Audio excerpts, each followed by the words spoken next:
Good afternoon and welcome everyone here in Adelaide and also to over 200 attendees on the webinar. My name is Madeline Jakubowski, Senior Commercial Manager, Wolters Kluwer. Today, I have the pleasure of introducing our presenter, Tony Katsigarakis, General Manager, Consulting Asia Pacific, Wolters Kluwer. Many of you know Tony already as he has been involved with technology and compliance for nearly 30 years. His topic today is avoiding surprises, managing risks and getting it right in the context of the ATO increasing audit activities. As we were coming into the ICAA building today, the first thing I saw was the cover of the ICAA magazine, which everyone here in the room can see. It's a cover of Chris Jordan's big face with saying, "Taxing with a grin." So Tony's presentation is really focusing on that particular side of the ATO activities. There will be question time at the end of the session. Attendees on the webinar can type in their questions. So over to you, Tony. Thanks very much, Madeline. Good afternoon, everybody. And as Madeline's mentioned, so we're going to be talking about avoiding surprise, managing risk and getting it right in the context of the ATO's renewed activity. And it was quite interesting when we first thought of this topic a few months ago, we aimed to talk about what corporations are actually doing to deal with the ATO. What we found since then is we're actually finding a lot of organisations are actually not prepared. So the way I wanted to cover the topic today was really to look at large corporates from three perspectives and then really zero in on the implications for your organisation. So I wanted to start off with large corporates in the eye of the ATO because really they're driving a lot of this activity. So it's useful to understand why they're looking at the large corporates, what the driver is behind that, what they're doing about it, and then getting into the detail and maybe some words of advice that have come through over the last couple of weeks. The next element is really to start looking at large corporates through the eyes of a litigator, because it's one thing to talk about what the regulator is going to do. It's another thing of how it's actually manifesting itself out in the field. So we'll talk about, I guess, the pointy end, what some large corporations that have now been brought to task are actually experiencing. We'll then zero in at large corporates in the eye of a system provider and a risk mitigator. So really from our perspective, so what we're seeing across our client base and the organisations that we're talking to, and then really round that off with the implications and considerations for you, things for you to think about once you leave from here. So before I start the presentation in earnest, as many of you know, Heather's been very active in with a lot of network events over the last couple of weeks, and I need to acknowledge some of the content of this has come out from some of those presentations. So on the 7th of March, I did a joint presentation with Carmen McElwain from Ellison on the topic of managing data in the new ATO world. So a lot of the items that I talk about from the eyes of the litigator has come off the back of that presentation. And then last week on the 13th of March, Jeremy Hirschhorn presented the state of the corporate tax function at a joint event hosted by Ellison and Wolters Kluwer, and gave us some really good deep insights. So a lot of the information, or some of the information that I relay today has come off the back of that as well. All right, so large corporates in the eyes of the regulator.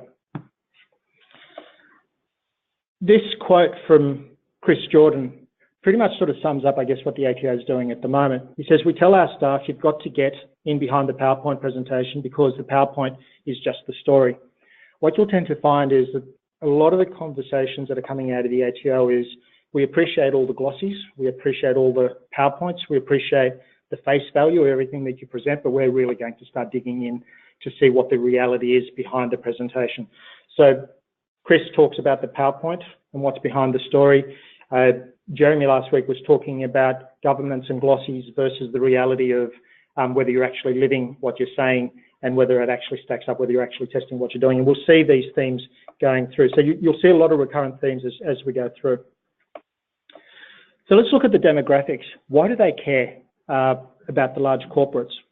At a very high level, a large corporate group is defined as one that has a turnover in excess of $250 million. And that equates to roughly 1,450 organisations in Australia. If you look at their impact in terms of the total tax collected, $36.9 billion of taxes collected is attributable to that group, or 10.94%. This is based on 2014-15 data, or 10.94% of total tax collected. When you look at just the largest 10, that comes down to about $15.7 billion, or 24% of corporate income tax or 4.65% of total tax collected. And when I talk about total tax, that's across all groups. That's individuals, corporates, trusts, super, and so on. When you look at the top 100, it's 7.17% of the total tax collected by the ATO. The little graph that you see on the right-hand side is looking at company tax as a percentage of GDP. And you'll notice that slide I borrowed from Jeremy's presentation. You'll notice that the percentage in Australia is above Canada, United Kingdom, and the United States, but it represents between 4 and 5% of our GDP. So it's quite a significant number. So there's a lot of focus around that. What is the ATO actually chasing? Just a couple of concepts to understand. Theoretical tax liability refers to the amount of tax that the tax office would collect if everybody was fully compliant. Gross tax gap is the difference between what organisations are disclosing versus the theoretical tax gap. The net tax gap is the difference between the theoretical tax liability and disclosures plus amended assessments. Now, based on some studies on 2014 and 15 data, the tax office estimates that the gross tax gap is about 3.5 billion or 8.1% of the theoretical tax liability, or the net tax gap, 2.5 billion or 5.8%. That represents roughly an efficiency of somewhere between 92 to 94%. And a lot of people sort of say, well, that's pretty good efficiency. But when Jeremy talks about it, he says, we're actually aiming for 96 to 98%. And I'll go into the reasons why around that. But there's two things that are worth noting. First of all, those percentages around the gross tax gap and net tax gap are broadly in line with comparable tax jurisdictions, so they're quite comfortable around those numbers. And the next piece, and this is terminology that I haven't seen before, they talk about transfer mispricing. So it's always been transfer pricing, but they now talk about transfer mispricing, and all the presentations talk about mispricing represents the biggest portion of that gap. So Jeremy talked about over 2016 to 17, $4 billion worth of amended assessments, $3 billion of which were attributable to transfer mispricing. So you can understand why the focus is on those areas. And a lot of what we talk about today is really focused on those pieces. So why isn't 92 to 94% enough? Why are they trying to achieve a higher amount? It's all about perceptions and, I guess, the broader taxpaying community. The ATO undertakes what they call a community perception survey. And some of the key stats that are worth noting, 16% agree or strongly agree that big business pay the correct amount of tax. That means 84% don't. When you look at the big businesses themselves, 40% think they're paying the correct amount of tax. Most importantly, 25% agree or strongly agree that the ATO is effective in making sure big businesses pay the correct amount of tax. I mean, 75% don't. Right? Given the profile of large corporate groups on the front page of the AFR week after week, the reason the ATO is focusing on the large corporate groups is because those perceptions influence the broader taxpayer base. So you get somebody who's got a job, a little small business, and they look at the large organisations of Australia and they think that they're avoiding their fair share of tax. Well, they say, well, I'll do the same. So it's all around perceptions and actually driving thinking around that. So that's really a lot of the driver behind it. So what is the ATO doing? Now, I'm not going to cover, I guess, a lot of the traditional methodologies around the risk differentiation framework and so on. I think everybody's fairly well versed. So I'm really sort of going to focus in on the brave new world. And there is a new concept that's come out of the OECD, which is justified trust. And this is what's driving a lot of the activity. Justified trust, in very simplistic terms, is referring to, please tell me why we should trust what you're reporting to the ATO. Right? Show me that your systems are in place, your governance is in place, that you're actually reporting the correct results. What does that actually look like in practice? Because it's nice to talk about concepts, it's nice to have a conversation, but how's it actually manifesting itself? There's two key initiatives, and some people in this room have already been touched by this. There's the key taxpayer engagement, where the ATO is focusing on the top 100. And what they're doing is a whole of tax review. They're basically looking at all your tax exposures and digging in and understanding where your risks lie and then determining what they're going to focus on going forward. That top 100 is now being extended to the next 1,000. So out of the 1,450 large corporations, 1,100 are going to be subjected to this justified trust review, and it's called the Tax Performance Program. Now, typically what they'll do is they'll try and give you roughly 3 months notice. The engagement is roughly 3 to 4 months, what they call a streamlined assurance review. And the purpose of that is ultimately to produce a tax assurance report that highlights the tax office's observations. The important piece around that is they'll not only tell you what their observations are, they're going to list out where they see the risks. And where they see the risks is what's going to drive a lot of the activity over the coming years. So it's actually quite an important review. Now, the other thing that's worth noting about this, the ATO has a program of actually finishing this within the next 2.5 years. They've already started. They've completed 100 reviews. There's about 100 in progress at the moment. They've got another 900 to go. All right? So if you're in the top 1,100, you will be caught within this activity. They'll dive into some of a little bit more depth in terms of what these reviews entail. But some of the things that sort of came up recurrently when Jeremy was talking through it was tax governance. So this is where the concept of, we love the glossies, right? But are you actually living your governance model? So he talks about organisation living governance and actually testing the controls versus just talking about and having a document that's filed away somewhere on a server. Advice and guidance, and one of the things Jeremy said is, because a lot of people come and say, well, what are you focusing on? And he said, look, there's no secret here. Everything that we're focusing on is in taxpayer alerts, practical compliance guidelines, rulings, and so on. So if you want to know what we're interested in, if you want to know where we're going to dig in, it's available in all these guidelines. It's available on the website. So there's a lot of transparency around that. They've specified what they're going to focus on. The last one's actually an interesting one. Disputes should be deliberately chosen, not inadvertent. So when I started off in tax a few years ago, within a professional firm, you'd be sort of challenged not to win against the regulator, all right? Times have changed quite dramatically, and the regulator is far more effective, far more sophisticated. In this context, one of the things that Jeremy said was that we think a lot about the people that we take to task, and we will only take them to task if we think we've got a good chance of actually succeeding. Right? That's a very different piece to what it used to be. So they're picking their battles, and they're going to pick the battles where they think that they've got a good chance of coming ahead. In terms of the real manifestation around that, it's quite well illustrated with diverted profits tax, because diverted profits tax is quite interesting. It's quite a heavy tax that hangs off the back of Part 4A, where they can issue you with an assessment even before they've actually gotten through to the facts. But before they will do that, they've got to go to what they call a CANS committee to actually get approval, first of all, to actually issue you with an assessment, and then there's an escalation process going through the Deputy Commissioner to the Commissioner himself before they'll actually do that. So there's a lot of thinking. If they're knocking on your door with an assessment, you can be pretty sure that they've actually dug in fairly deeply. So you need to be fairly well prepared around that. So what does a justified trust review? Now, these are conceptual sort of statements, but it'll give you a little bit of a flavour. The overall tax performance, so how are you going from a tax perspective? What does your revenue look like relative to the tax that you're paying? What's your effective tax rate? Are you making multi-billions of dollars and only paying 1% tax or no tax in the country? So what's your tax performance actually look like? The type and the size of business activities. Some organisations, by their nature, are high risk, and that will drive some assessments. Tax risk management and governance. So are you living your governance framework? Are you actually testing your controls? Do they actually work? Are you in the practice of keeping those up to date? Cooperation during the review. It's quite interesting. At the end of the day, we're still dealing humans with humans, right? So if you're uncooperative with the tax office, that's going to drive a level of conflict, right? So you need to be cooperative. I was speaking to somebody a little bit earlier and was saying we were very, very cooperative with the tax office. They were quite happy, took what we provided.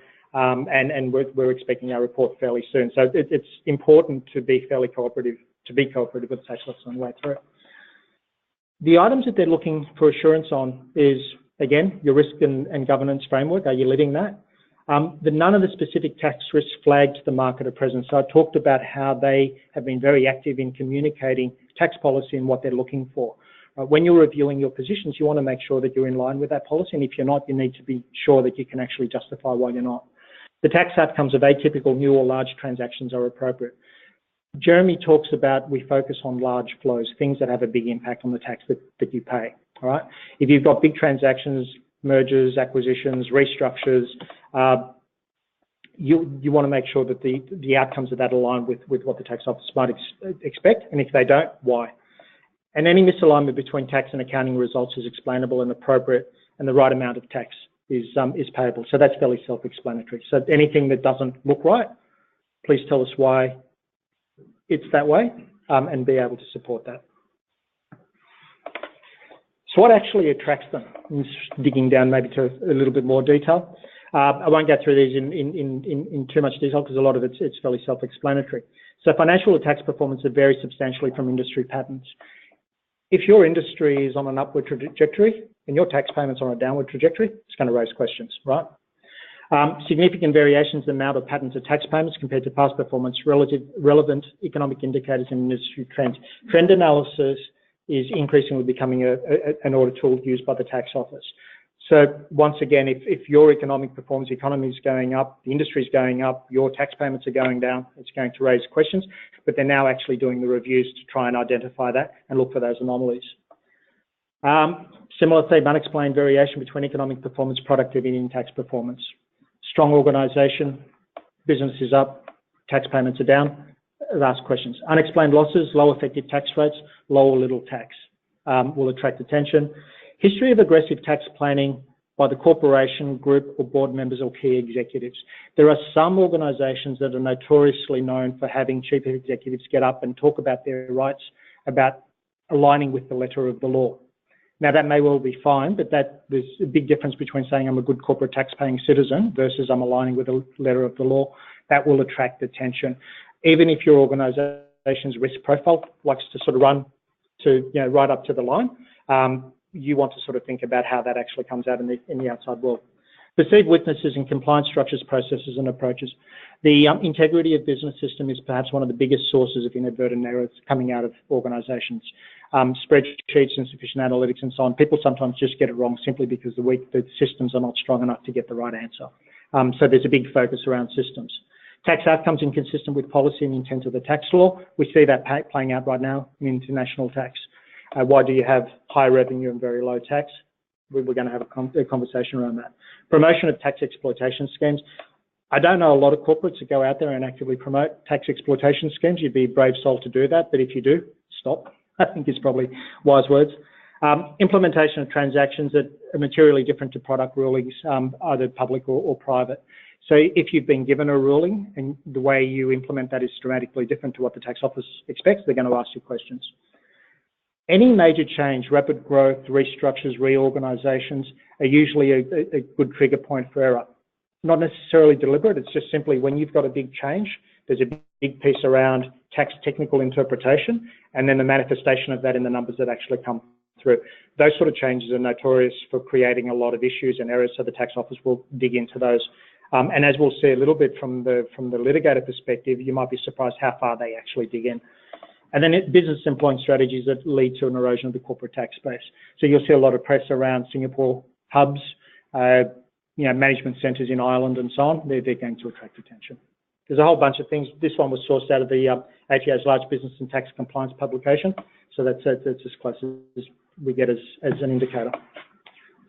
All right, so how are they identifying problem areas? And so I'm going to be repeating myself a little bit because there are recurrent themes on the way through. We talked about justified trust and what they're doing. So for the first time, it's actually quite a systematic approach in terms of how they're trying to identify risks. They're not just randomly picking organisations, they're actually digging in through that program. The next item is probably the big one, and this one's the one that's really hard to quantify, but it's easy to articulate: unprecedented insights and skills. So if you look at the skills profile within the ATO, the leadership has changed entirely and pretty much now employed by people that would knee deep in a lot of these structures in the old days. Chris Jordan, Jeremy Hershorn, Andrew Mills, and a whole bunch of others. They have insights that the ATO has never had before. Not only that, but a lot of the staff are now being taken in from the private sector. So they've got unprecedented insights on that front. The other side is that they're now starting to bring in a lot of new skill sets, data scientists and people that are very skilled in playing with data, right? Because that's the new world, and what we'll see in the future, it already is, and it's going to play a bigger role just in terms of just running through data analytics. So they're bringing in those skill sets to do that. Leaks, the Paradise and Panama Papers, is starting to give the tax office insights that they may well not have had before, because you're starting to get the mechanics and the organisations that are involved offshore, which they may not have had access to before. Press, electronic media, and internet, they read the papers like we do. Big transactions, they'll be alerted to that as quickly as we are. Transparency, this is a big sleeper. Looks fairly benign on the surface. You publish some data, no tax involved or attached to that. What harm can it do? We see that sort of voluntary transparency code, we see that in country by country reporting in BEPS. But you can be sure that if you publish a really high revenue number in a jurisdiction that has very few employees and little or no tax, you'll be getting regulators from anywhere in the world knocking on your door. So transparency is actually quite a lethal weapon. It is the weapon of choice of regulators back in Australia as well as all over the world, driven by the OECD primarily. Global regulatory authorities are sharing data and intelligence. So today we're very focused on the ATO and international transactions, but this applies across the world. There are 68 countries that have signed up to the OECD BEPS initiative. The ATO has now entered into agreement for the free share of data with 54 of those. And what that means is they'll be sharing CBC reporting data automatically with the first batch due in June 2018. So this year, the first tranche of shared data will cross borders, and that will give them even more insights. And further to that, the OECD is now working with member countries on how they can or can't use BEPS data, and then also working on how they can undertake multiple risk assessments and joint compliance assurance processes. So what you're seeing here, you're going to start seeing replicas of that overseas for those that are operating overseas. Risk profile. This is really the underpinning of everything that's happened to date. Now it's just a little bit more structured. So traditional sort of risk profiling with the ATO. Your organisational attitude to risk, we talked about that a little bit earlier. Good corporate citizen versus complying with the letter of the law. They are two very different concepts, right? Industry and organisational risk profile. Some organisations are just known to push boundaries. So if your organisation pushes boundaries, it's going to have a high risk. The size and nature and complexity of your commercial operations. Some industries are just complex, they're prone to error. Your organisational compliance history. If you've got a history of not getting it right, your risk is going to be higher. Your information systems. I talked about the data of the integrity of business systems. If you don't have good technology, process, systems and controls in place, you're going to be high risk. It's going to attract a lot more attention. And again, your attitude and your responsiveness to the ATO will drive, I guess, your risk profile. Off the back of some of their inquiries, and we'll see this from the perspective of the litigator, the level of questioning that's coming out of the ATO is actually quite deep. And when I say that, it's quite deep in terms of the number of questions and how far back they'll dig in. And they're not only digging through particular events and transactions, but they're digging into what came before that.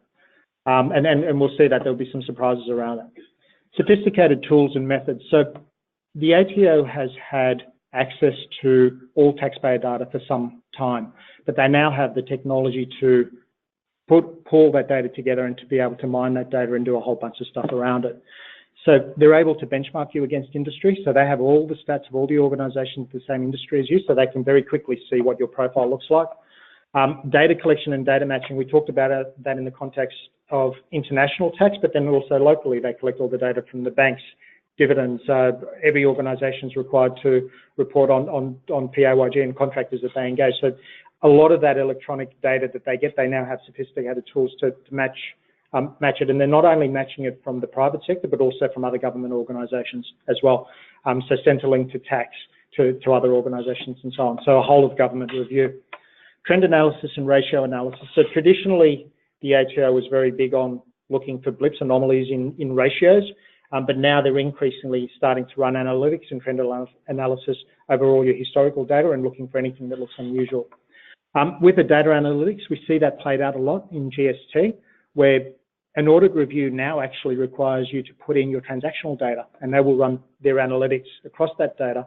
And what we'll see with it, when we talk to organisations, every organisation says they run analytics. You dig one level down, and analytics is random checks and check my big transactions. That's not even close to what the ATO is doing. They're running 40, 50 different types of analytic tests over your data. And then reconciliations. Does your transactional data tie into your BAS, to your tax return, to your statutory accounts? Is there any misalignment through that? The next piece, I guess, is the depth of analysis.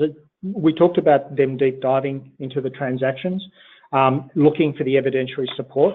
But some of the themes that are actually coming through really strongly now is that the ATO is spending a lot of time, and Jeremy talks about, they check the contemporaneity of the data that you provide. So if you provide evidence, was that evidence actually put together when you had the transaction 5 years ago or 4 years ago?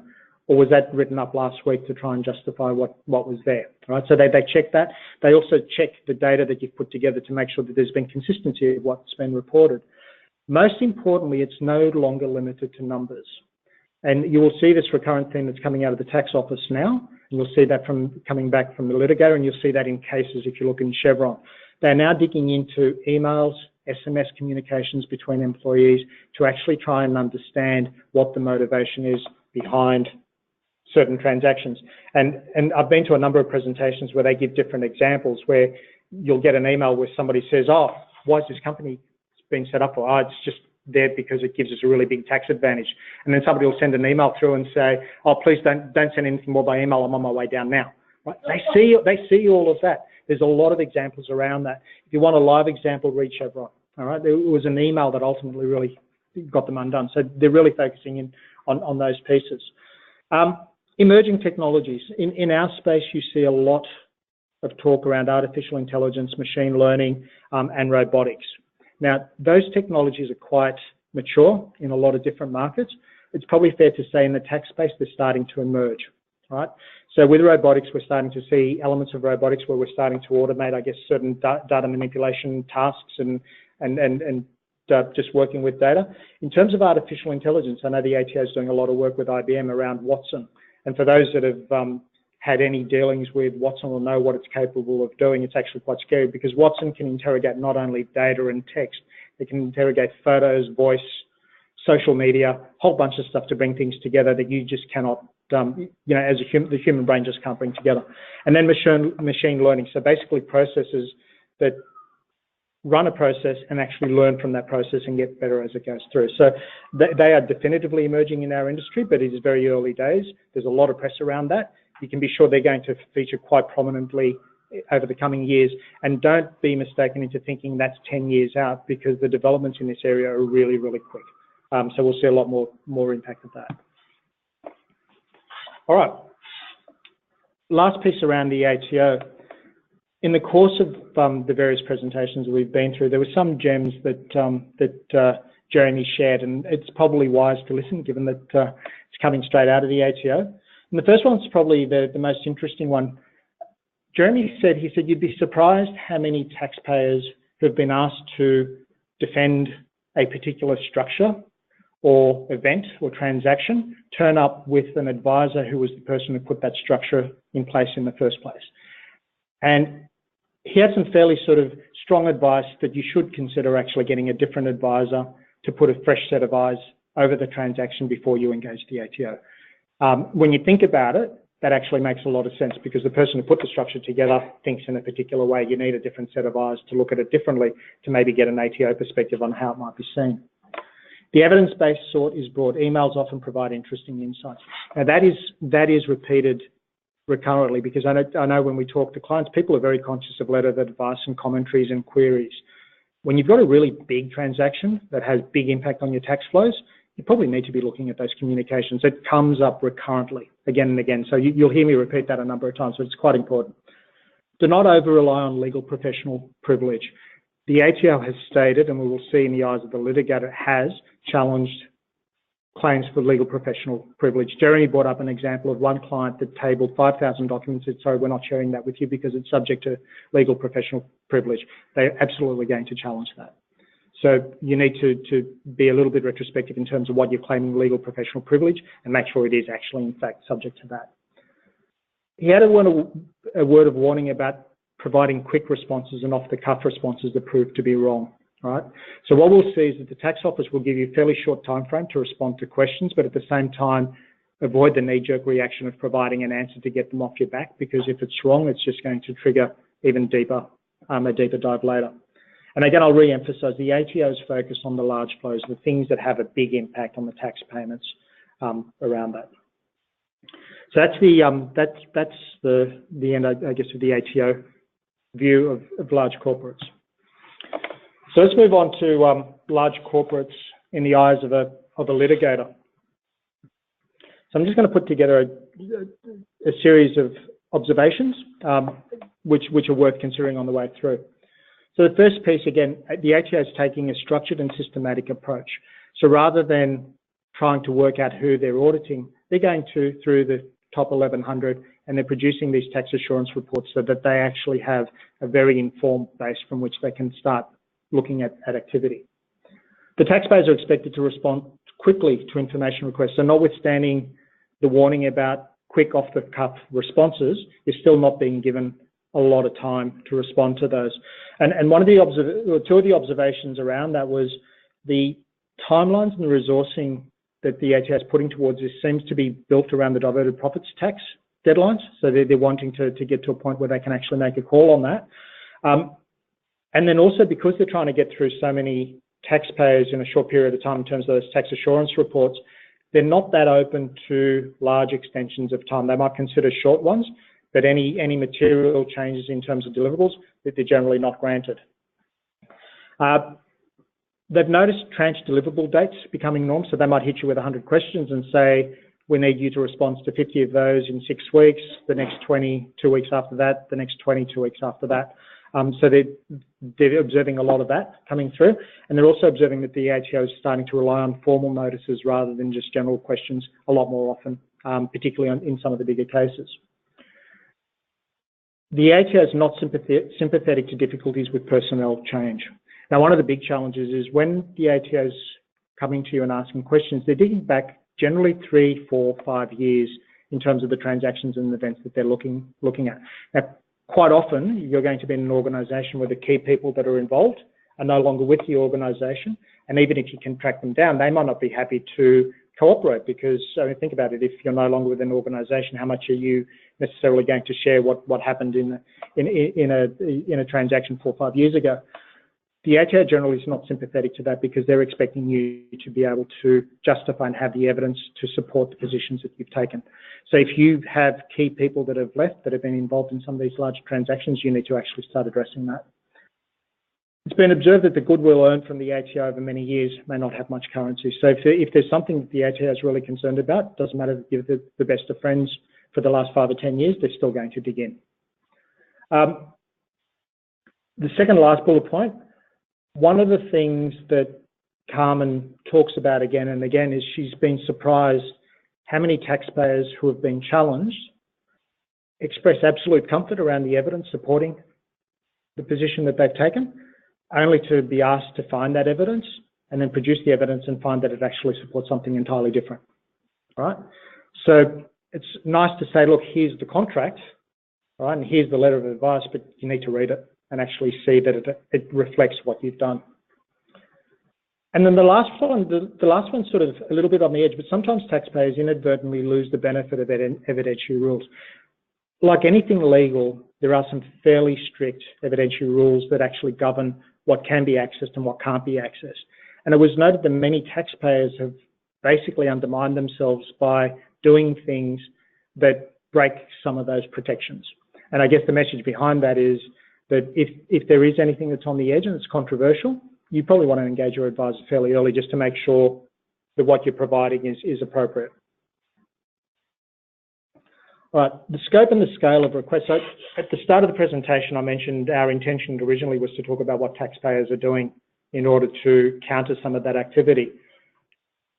The message that's come out of the litigator is that what they're finding is the taxpayers are not prepared at all, because the breadth and the depth of the analysis and the questions is so far and wide that people are just not prepared to be able to actually address those. So they talk about question requests coming through with over 100 questions, often tranched. They've actually sought records beyond 10 years.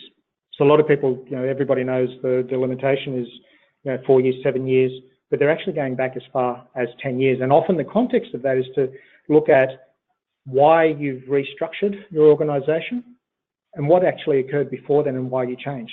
So they're not just looking at the transaction, they're actually looking at the motivation of what was there before, why you changed it. They're not sympathetic to pushback at all. If you say that you don't want to provide the evidence, they will come back to you and say, we require this information for the proper administration of tax laws. The ATO is increasingly utilising computer-assisted verification and keyword searches. So in the context of emails, SMSs, documents, they will actually come to you and guide you on the searches you need to do, what search terms you need to run through, right? So running a very sort of high-level search is not going to be enough. And if you don't have the search capability, they will then bring in their own audit tools to help you along on that front. What they've seen reflects what Jeremy has said. So you expect the ATO to analyse the contemporaneity of your records. Were your records created at the time of the event or afterwards? If there's been any manipulation of the data on the way through, and they'll check that by reconciling your various records, and then they will run the reconciliations between your transactions, your accounts, your tax returns, your BAS statements. So expect them to do that in the context of that. And once again, what the ATO is articulating, saying we will check the communications behind that, is actually manifesting itself in the real world. They are asking to check employee SMS messages as well as email communications. Focus areas. So the focus areas for the ATO are far broader than just the documentation you provide. They're looking at the decision makers and the reasons for their decisions, hence the emails and the communications. They're looking at board papers and minutes to actually understand what's transpired. They're looking for the evidence of the actual implementation. So it's all well and good to produce a document that says this was what we intended and this is the advice we received, but they're going to look at what you actually did and whether that's in line with what you said you were going to do and whether that advice applies.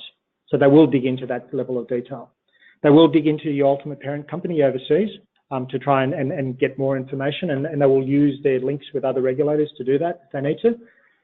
And as I mentioned earlier, where a restructure has occurred, they will look at what you had before and why you made that change. Yep.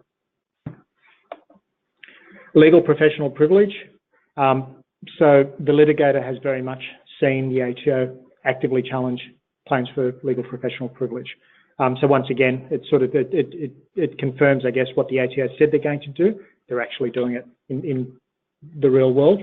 And also Chris has specifically sort of stated they are taking advantage of things like the Paradise and Panama Papers to get insights and using those.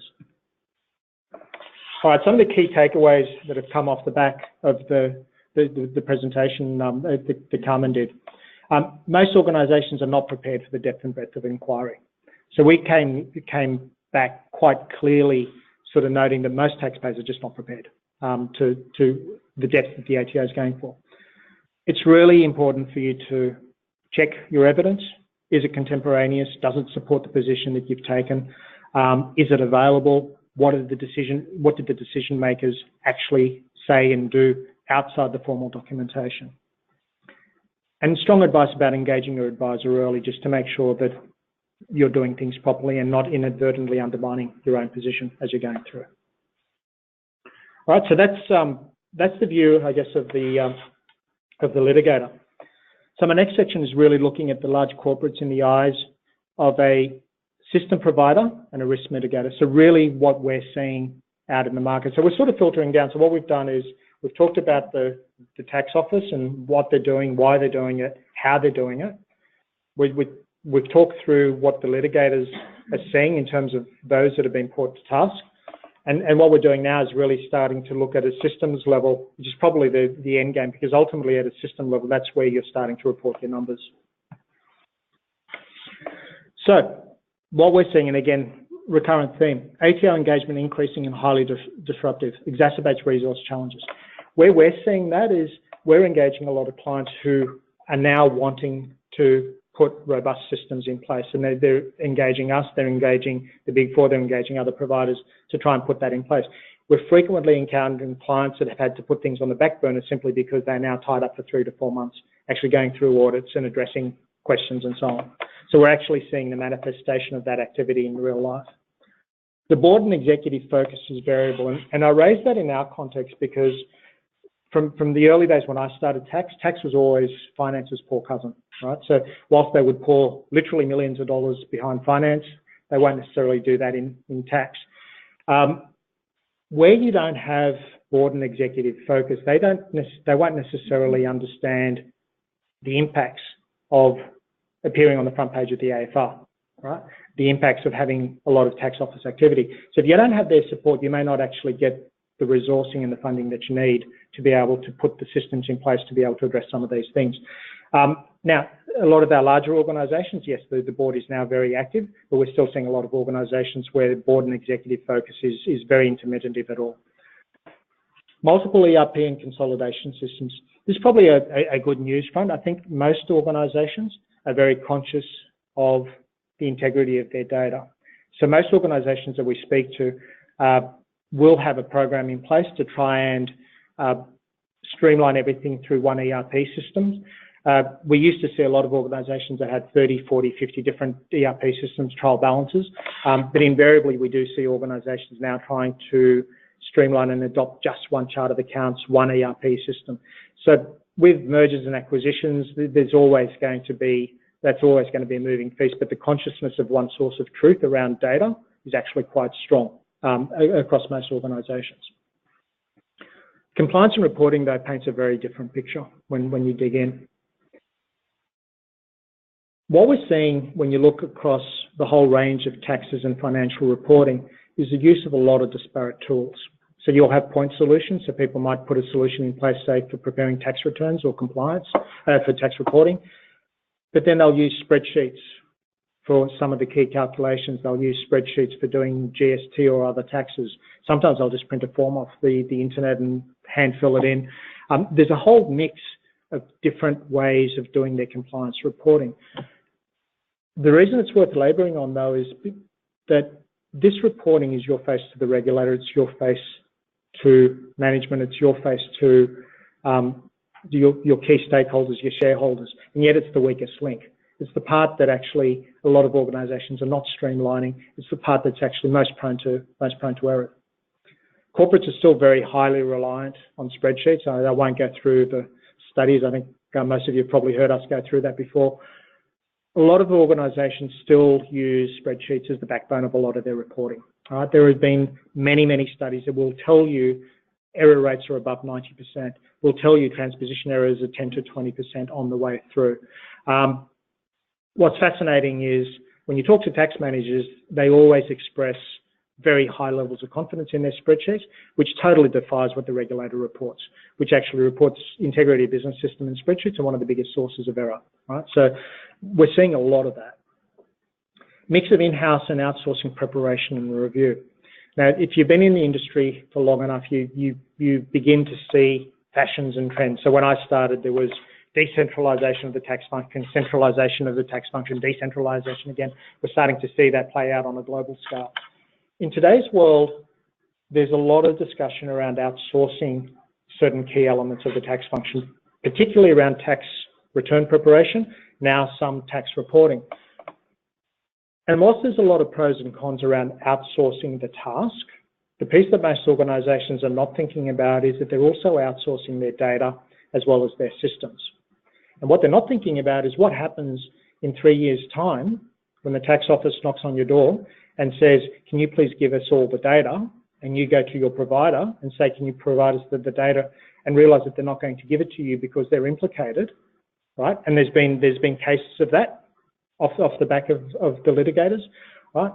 And how do you actually prepare when your data is no longer in your possession? How do you actually run your trend analysis and your analytics when somebody actually controls your data? And what do you do in 5 years' time when you decide to change providers for any number of reasons and suddenly you've lost 5 years of historical data?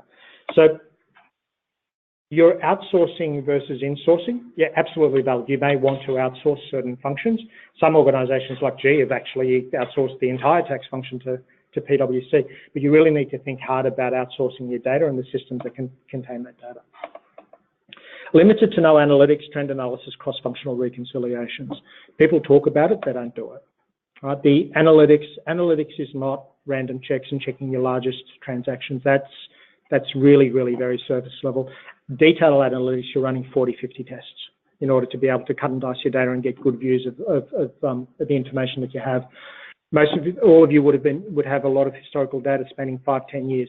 Right? Do you ever run a trend analysis to actually see what your disclosures are around your PAYG, your CBC reporting, your income tax, your international dealing schedules? Because that will actually highlight any anomalies and blips.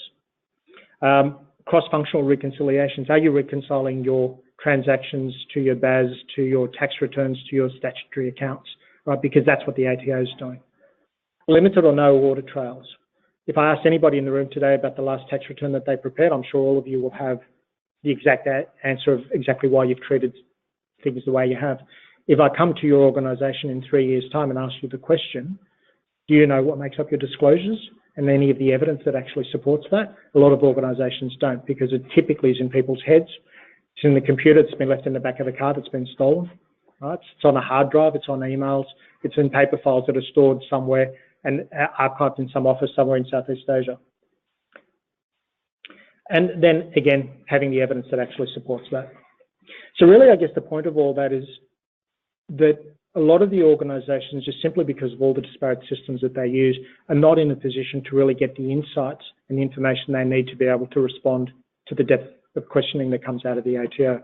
Why is that important? It means that when they knock on your door, right, it's going to tie you up a lot to try and get those answers. And when they don't get those answers fast enough, you're going to be high risk and they're going to be asking even more questions, which means they're going to tie you up, and there's nobody that has a plethora of resources to throw at that. So it's actually quite important. Moving now just to the next section, I've always talked about what we see within the market. What I thought now is actually interesting is to dig into those organisations that do have systems in place.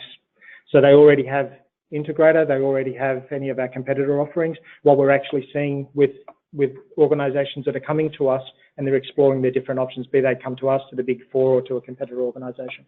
And for those organisations, there are certain trends that are actually starting to come through. There's a consciousness around positive assurance now.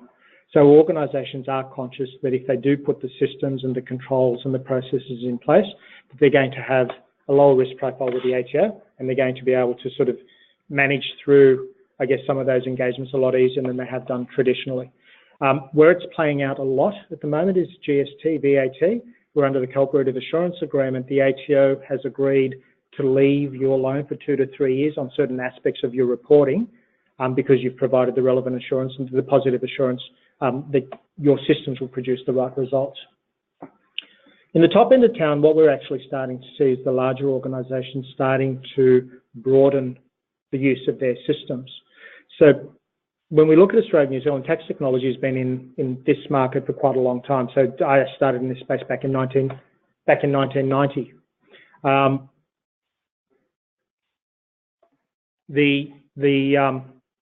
I just saw that audio connection reconnected. Hopefully they can hear us online. So in terms of Australian reporting and compliance, it's relatively mature for those organisations that have had systems in place for some time. But what we're actually now seeing with some of our bigger organisations is they're now coming back and either re-implementing or extending their implementation to capture the globe. So we've now got a number of clients who are now managing all their compliance and reporting globally within the system, or are in process of doing that. So some of our biggest implementations, we've got one client that is now managing all their GST and VAT reporting in 22 countries. That includes analytics as well as actually producing the forms and so managing their compliance. We have one client at the moment that's spreading to 34 different countries. We'll have that in place by the end of the year. We've got some clients that already have that in place. So at the top end of town, we're seeing organisations consciously now extend the systems that they have globally so that they can reap that benefit and get a real-time view of what they're doing globally. Medium to large organisations are now starting to retire their spreadsheets where they can. So to the degree that they can actually start building in some of their complex spreadsheets within a robust system and take advantage of some of the controls around that, they're starting to do that. Very early days, but a definite shift on that front. At a headline level though, when we're starting to look at some of our larger organisations, actually some of our medium-sized organisations, they're starting to take a more holistic view around compliance. So compliance is much more than just the numbers. It's all the supporting evidence, it's workflow, it's process.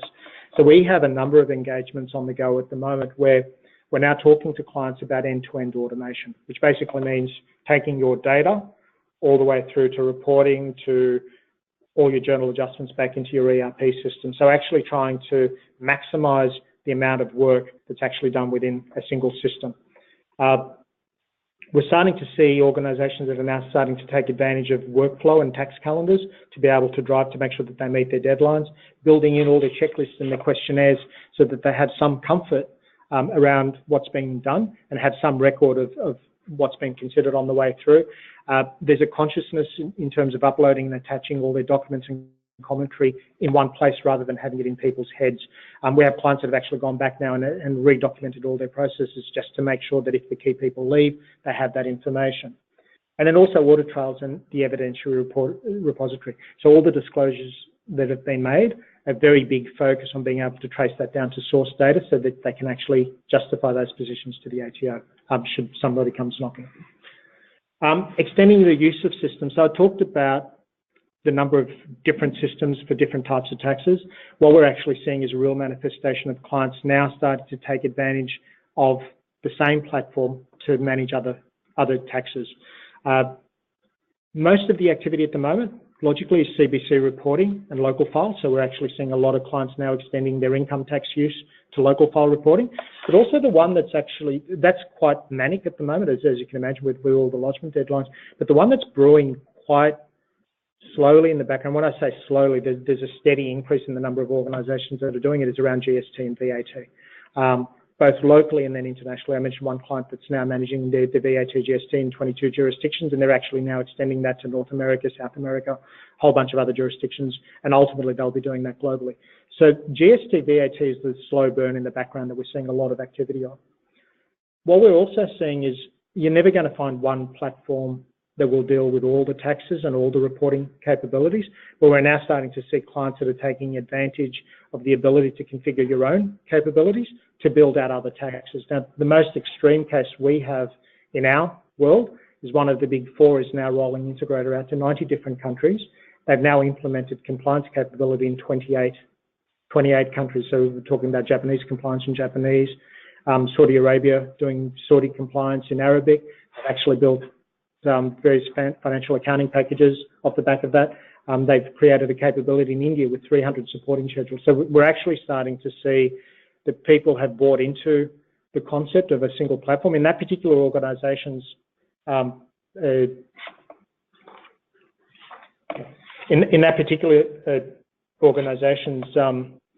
situation, they're replacing over 300 to 400 systems and trying to bring that down to one globally. All right, so that's probably the most extreme manifestation of an organisation trying to do that. In terms of analytics and automation, what we're starting to see is organisations that have systems are now actually starting to think about analytics and trend analysis. So they're leveraging the transactional analytics to start looking at the transactional data and looking for errors and getting deeper insights into their organisation. Trend analysis, a lot of organisations are now starting to dig into their disclosures for PAYG, BAS, tax returns, CBC reporting, and looking for anomalies, just like the ATO is doing as well. Reconciliations, where we're seeing that is a lot of organisations are starting to build a reconciliation capability between transactions, BAS returns, and tax returns, as well as the stat accounts, and building reports to do that. We're starting to see the emerging use of robotics. So in our world, for those of you that have worked with us, we've got Bob the Bot, and we've got clients that are using Bob the Bot to reformat their data in a form that will produce the local file information. We also have some of our GST clients that are using that to manipulate the transactional data in a format that will allow deeper analytics. There's also external products like Blue Prism that a lot of organisations are leveraging to be able to do the robotics. So by actually automating some of those functions, you take away some of that risk.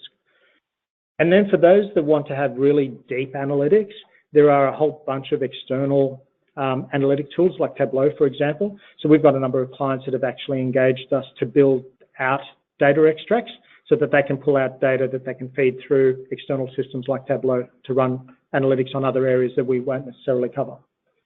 And then the last piece, I guess, is the vendor-hosted solution. So the relevance of vendor hosting in this context is we still have a whole lot of clients that host internally. And one of the challenges that we're finding with those organizations where they're wanting to manage their processes globally is that they often don't have the networks and the systems to be able to give access to their teams overseas. So where we're hosting on behalf of a client or with the vendor hosts, you can actually have your teams globally actually logging in and being able to view and enter data, and then you've got a global view of data that you can analyze. All right, so I've been doing all the talking up to now, so it's probably a good point for me to to stop before I start talking about the implications and the considerations and some of the take-home messages for you. So if I could open up the floor for questions, observations, experiences, what we're seeing in the world of robotics and analytics and technology. The questions. I'll just wait for the microphone to come through.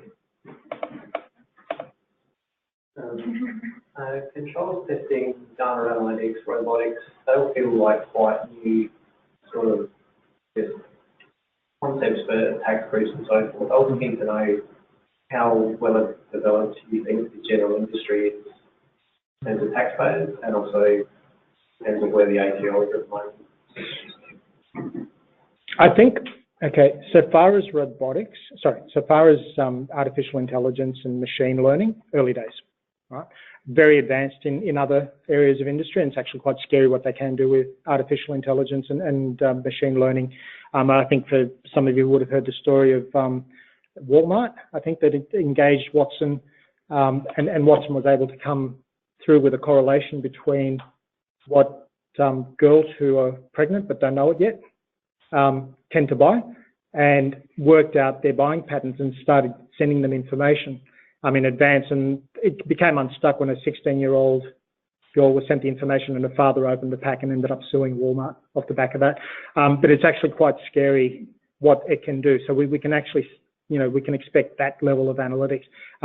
Watson is very heavily used in the area of defence and terrorism. So when it comes through to tax, they're going to be able to get a lot of insights, but it is very early days. I know they're engaging IBM and other organisations around that. But it's moving pretty quickly. It's moving very, very quickly, yes. So 2 years ago, and it's so much more advanced now. Absolutely, absolutely. Yeah. So for those that are online, the comment was it's moving very quickly, and just in the last 2 years, we've seen a lot of movement, and that's hence my comment a little bit earlier. This isn't something that's 10 years out. This is something that's going to evolve very, very quickly. So that's in terms of the area of sort of the artificial intelligence. In terms of robotics, again, still very early days, but it is starting to manifest itself. So we're hearing a lot more clients talking about Blue Prism. We're actually seeing a lot of our clients starting to use Bob the Bot for GST. So, but again, very early days. It's certainly not at the point where everybody's using it, but there is a consciousness of it, and the early adoption of that. In terms of controls, look, the process and controls is a very old concept in finance, a very well-established concept. We are seeing at the top end of town, particularly a lot of the banks, putting a lot of time and effort in terms of putting the right processes in place and the controls. And I think, as you go lower in terms of the size of organisation, you're seeing less and less of that. But I think now with the ATO pushing, you're going to see a lot more organisations focusing in on that. So as an example, we had a 2-day workshop with a client at the end of last week.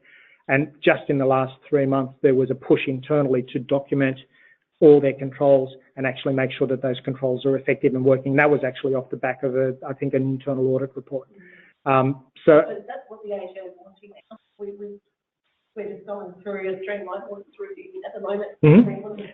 1,000 taxpayers, and it isn't enough just to have your tax risk management and governance frameworks in place, like they all put on paper, as Jeremy had in his presentation there.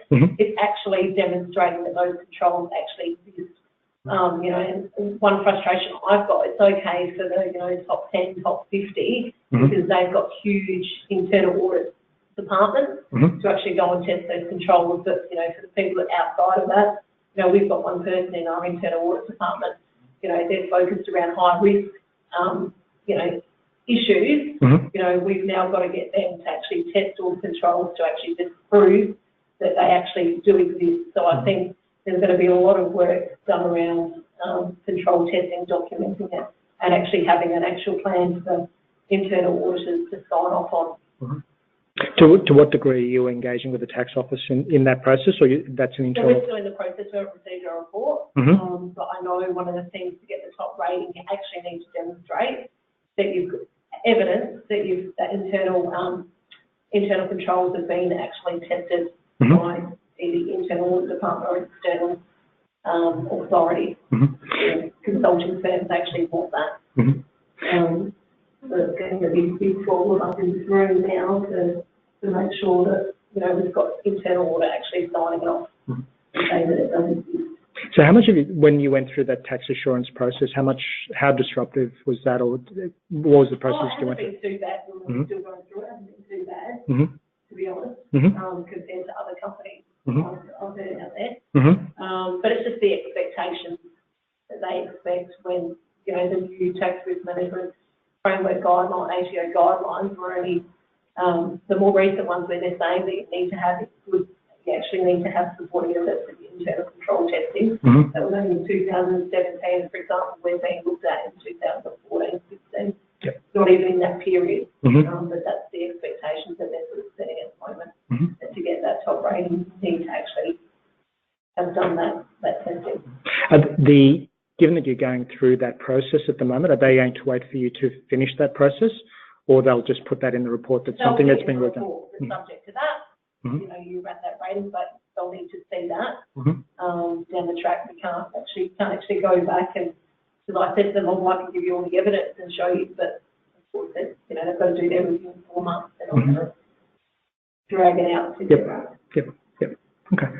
So I think it's a big frustration when talking to corporate tax associations and some other heads of tax around the country about it.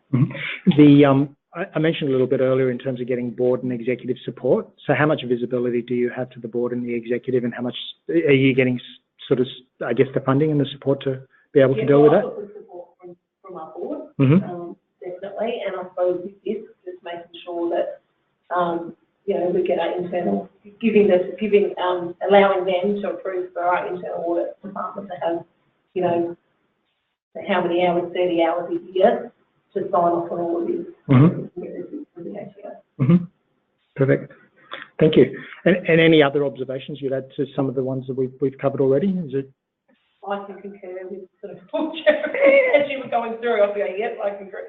Okay. I agree with that from our experience as well as from what I've heard. So excellent. Thank you. It all resonated really well. All right. Thank you. Any other experiences in the room?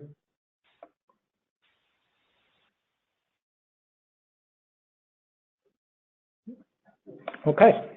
Any other questions before we move on? No? All right. Thank you. Thanks for that feedback. All right. So what does it mean for you? So as we're talking through, I've probably talked around a lot of these implications and considerations, but it'll be useful to bring these together as we go through. And probably the first line is, I guess, where I started. I wanted to talk about what organisations are doing and what they're doing to be prepared, but the way it's sort of panning out is that most organisations are not prepared for the depth. So really the key message is to be better prepared, not surprised. You have the insights that you need from the tax office. You know what they're looking for. You know where you're likely to be exposed, where you're likely to have questions asked to you. If you're in the top 1,100, Justified Trust, you are going to be reviewed if that hasn't happened already. So you want to start thinking about those large transactions. At a headline level, and we'll dig into this in a little bit more detail, but at a headline level, you want to assess your organisation risk profile and your governance structure. Are you living your governance? Do you have the controls in place? Do they actually work? And that was a really good example that you provided where. Because I can understand from their point of view that a lot of companies have policies in place that they actually don't. Yep. It is by them, so I understand where they're coming from. 100%. I mean, Jeremy talked about the glossies, but he said, it's nice, we love the glossies, but are you actually living by the glossies? All right. Are those controls in place? Understand your risks and exposure in advance to regulator activity. I think you need to know that the tax office is going to be looking 3, 4, 5 years back, right? So you will be able to easily identify, I guess, the big transactions, the big restructures, the big events that have had a major impact on the tax that you pay. They're the ones that they're the activities you need to focus on. They're the ones that you need to sort of dive into a little bit deeper. You want to be able, for each of those activities, you want to dive in, have a look at the transaction itself, the interpretation, the tax law that's been applied, and what was implemented is in line with what the tax law that's been applied, and that you're consistent and that you've got evidence to support that. And you want to sort of identify issues and address those, any anomalies that you have. So if we sort of go in a little bit deeper and look at qualitative risk assessment. So what we're talking about is, I guess, the tax position that you've taken. And again, it's going to be a recurrent theme. Identification and proper treatment of tax exposures. Really identify your material transactions and your events. Revisit what you intended to do and what you actually did. Revisit the tax interpretation that you've taken and ensure that's still actually valid. Revisit the supporting documentation and the evidence that you have. Check whether that evidence actually supports the position that you've taken, and check when that evidence was put together, because the tax office will be checking when that evidence came together. And then dig in a little bit deeper. If it's a really big transaction, look at all the things around it. Look at the board papers, look at the minutes, look at the email communications, the SMSs that came around, because it is really easy to get unstuck. And the figures are big. Chevron paid fairly dearly for an innocent email between their executive, right? It can have very major implications on your organisation, and the tax office is very aware of that, so they are consciously looking for that. And really sort of the last piece, you know, when you've got a really big transaction and you're not sure, and it's really great, now this is a double-edged sword, but you might want to engage the tax office and have that conversation, because you can be sure if it's a big event, it's got a big impact, they are going to look at that. So sometimes, you know, head it off at the pass and have that conversation up front and identify those issues. From a quantitative risk perspective, so this is the manifestation of the numbers. I mean, ultimately, everything that we do manifests itself in the actual numbers and the tax that you pay. All right. Similar theme. You want to provide positive assurance through your process, your technology, and your controls. All right. Start reviewing the way you do things, but just not on income tax. It's direct tax, it's indirect tax, it's all your key tax exposures. And your key tax exposures will be different for different organisations. So you know where your big exposures are. You can be sure that that's where the regulator is going to focus in on. Minimise your reliance on spreadsheets and your manual process. Look, spreadsheets are never going to go away. They will always be a key tool of trade, all right? But they should not be the backbone of what you do, right? You should have robust systems around that. And if you're really confident in your spreadsheets, don't be. It's very rare that a spreadsheet is accurate. One of the most bemusing processes that we go through recurrently is going out to a client, and the client asks us to run numbers and then challenging us on the numbers and saying, well, your system doesn't work, right? Only to find that somebody's embedded a $20 million figure in a formula and they've been using that figure month after month, and don't laugh, we've seen that many times over, all right? It does happen.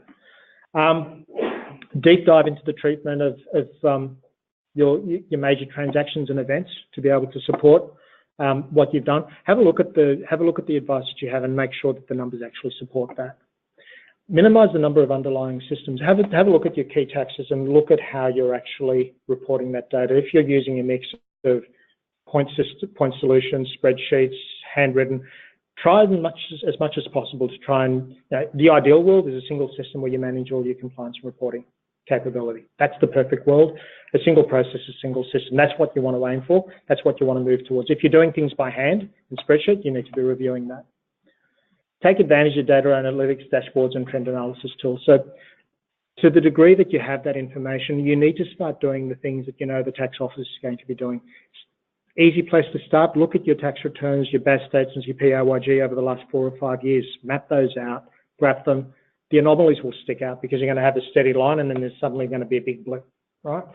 Have a look at those blips because the tax office is going to be looking at those blips and see what's behind the blip. Is it an error? Or is there a reason behind it? Be able to sort of justify that. Dashboards to get a decent view of where you're at. Analytics, your transactional data. Data analytics does give you a lot of power to cut and dice your data in lots of different ways. In our world, data analytics are used for making sure that your BAS disclosures are correct, but we're now starting to see clients that are starting to use that to profile their organisations, profile their suppliers, profile the various transactions events that they have to get deeper insights. Assess availability and accessibility to supporting evidence. So for your big transactions particularly, do you actually have the supporting documentation? Recurrent theme. Review your traceability of data. So if you've made disclosures, can you actually point to where those disclosures came from? Do you have an audit trail? Assess your underlying evidentiary support. Does it support the positions you've taken? The next one's interesting. Ensure staff are properly equipped and trained. I can't tell you how many times we go to a client and we implement a system, and then we're asked to train people that have no tax experience. So we've got one implementation that's happening right now. The lovely gentleman, very intent on learning, has never done tax reporting in his life, never done tax compliance in his life. If that doesn't scream out risk, I don't know what does, right? But we see that again and again and again. So you need to make sure that your people are properly trained, that they do understand what they're doing. Otherwise, that's going to be a red flag to a bull in the context of an ATO review. Meet compliance obligations and deadlines. It's stating the obvious, but you know what? If you're recurrently late, it's going to attract the attention of the regulator, right? So it's quite important. Mirror regulator activity to identify anomalies. I won't go through these in details, but it's really doing the trend analysis, the analytics, your benchmarking. Benchmarking is a little bit difficult because you don't have the information that the tax office does. But there are lists. There's IBIS. There's a whole bunch of other information providers that can give you some insights on how your industry performs. So start doing some of the things you know the tax office is going to be doing. Control your data, and I will come back to this because this is the sleeper. We are seeing a lot of clients that are starting to outsource certain functions, right? Absolutely valid in a world where you're challenged in terms of resourcing, but really think hard about controlling your systems and your data, because the moment that you hand over the task, not a problem. The moment you hand over your data and your systems, big problem. Because in 3 years' time, you're not going to have that historical data to be able to run your analytics and your trend analysis. Right? In 5 years' time, when you change provider, you're going to lose all of that. So in today's world with cloud-hosted solutions, right, regardless of whether you use ours or somebody else's or other systems that are available, you should absolutely control your data. You should control your systems and provide your advisor with access to do the work on your system. So should you change down the track, you've got that ability. You don't lose that history. The other key piece as well is by actually controlling your own systems and your data, it actually gives you more bargaining power down the track when you're renegotiating as well. Closer engagement with the regulator. Again, a double-edged sword, but the ATO is not out to be a bully. What they're trying to do, they've got a task to try and prove the integrity of the tax system. And they have provided a plethora of capabilities and arrangements that are designed to sort of make your life easier in the context of you paying your fair share of tax. So at the first level, provide the regulator with positive assurance around your systems and your processes and controls, because they will have greater comfort around your governance structure. The more comfort they have, the more they'll leave you alone. But there are a whole bunch of arrangements: annual compliance arrangements, cooperative assurance agreements, advanced pricing arrangements, pre-lodgement compliance reviews, mutual agreement procedures. So some example of how that plays out. A couple of weeks ago, the ATO did a presentation for us around diverted profits tax. And one of the things that they said is, if you're not certain about your diverted profits tax exposure and you fear that you might be hit with an assessment, if you raise your fear in the context of an ACA, we will have a conversation with you, but we will not issue you with an assessment, right? Very real manifestation of the protection, having the umbrella protection of an ACA. In terms of the cooperative assurance agreement, if you have one of those in place, right, and you can prove the integrity of your systems, they will leave you alone for 2 or 3 years on certain aspects of your BAS reporting, right? In a world where you're really challenged around resourcing and time, they're actually quite good things to take advantage of. And at the end of the day, we don't own the businesses that we work in, right? We want to get the right result. So it's actually good for you and the regulator, I guess, to get in, take advantage of those. Now, I guess finally, executive and board engagement. It is important that the leadership within your organisation, your boards and your executives are aware of and support what you do. They need to be aware of your big transactions and the impact and the potential risks around those, and the impact of what will happen if it goes askew. And in terms of your processes and systems, they need comfort that you have integrity in your business systems and the results that they're reporting to the market are actually accurate. From their perspective, they don't want to be on the front page because they've had a major misreport of results. And as we saw in Centra, there is potential exposure with personal liability that can end up in jail. So they need to be across that. From your perspective, it becomes important because when they understand the risk and the importance of that, you're going to get the support that you need to get the funding and the resourcing that you need to do things right in order to get the right outcome. So that's actually quite important. And that's it. So any questions, any other questions, observations? There's a couple of questions from the webinar, but you might have touched on these already. One of them is, can you provide some insights when does diverted profit tax kick in a transfer pricing dispute? Can you provide some insights when does diverted profit tax kicks in a transfer pricing dispute? Okay, so the question is insights on diverted profits tax and where it actually kicks in. I'm probably best not to. This is probably more of an advisor comment, I think, rather than myself. All I can say is that in the context of diverted profits tax, it is a very active area for the tax office at the moment. If you get a knock on the door around diverted profits tax, you can be pretty sure that it's quite serious because of the control measures within the ATO. Before they knock on your door, there's a whole bunch of processes they need to go through in order to make that assessment. If you've got any ambiguity around that and you've got an ACA in place, you might want to talk to the tax office about that. But these reviews are happening as we speak. It is very current, it is very contemporaneous, but I'm not going to risk going into detail because that is a very, very dangerous area. Fair enough, but I had to repeat the question because that came from the webinar. And another one you might also have touched on already a little bit. Can you comment on spreadsheets versus using tax software, especially around how the ATO audit activities work? Okay, at a headline level, or maybe I'll go into it a little bit more detail. Spreadsheets are fraught with risk.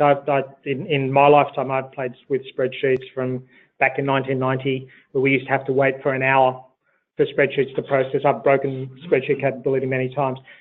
I have very rarely seen a spreadsheet that is right, and I've very rarely seen a spreadsheet that's been designed properly. The way most people design spreadsheets, it's just fraught with problems. In a very personal environment, with my wife, she'd often ask me to review her spreadsheets before she'd go out to a client, and I'd look at it, and you develop an eye for these things, and she'd be working on it for 3 days, and I'd look at it and I'd point to a number and I'd say, that's wrong. And she'd say, no, I've been working on this for days. And so then you sit down, you say, look, you go grab a cup of coffee, leave it with me. Half an hour later, she comes back, what's wrong? Oh, well, you've put a number here, and you've hard-coded this formula, and you've broken the link here. Spreadsheets are so easy to get wrong. The examples that I gave of billions of dollars embedded in a formula does exist. We have struck that again and again. In the real world, PwC, Deloitte, a whole bunch of other organisations have done independent studies. They rate spreadsheet errors at 90% plus, right? So it is very real. Transposition errors, when you get data and you're typing in 10 to 20% transposition errors, how many times have you actually typed the incorrect number into a page? You're tired, it's late at night, you're quickly typing up, you put in a 5 instead of an 8, right? That happens. So what's interesting, we talk about the confidence gap in our world, and I mentioned a little bit earlier about high levels of confidence that tax managers have versus what the ATO has. And the real manifestation of that is when we survey our clients, the number of tax managers that will tell us that they are very confident in their spreadsheets always exceeds 80%. It's remarkable over the years, that percentage is steady, 80% all the time, right? You go to the regulator and you say, well, what do you see? And they say, we know they're going to make mistakes. We know that there's going to be errors. The cooperative assurance initiative around GST actually grew off the back of integrity of business systems and errors that come through spreadsheets. So if you're relying on spreadsheets for some of your core systems and your core reporting, your risk will automatically be high. And what that means from the tax office, they're going to be digging into that in a lot more detail. It's not enough. It's fine to use spreadsheets for standalone little calculations, but for your whole system, no, it's not going to stand up. So yeah, okay, thank you. So that's all the questions we have, and thank you, Tony, for your presentation today, and thank you everyone for attending in person and on the webinar. On behalf of Wolters Kluwer CCH Network, we hope you have found the session informative, and may I ask you to provide your feedback by filling in the online survey. Have a great afternoon. Thanks very much, everybody. Thank you.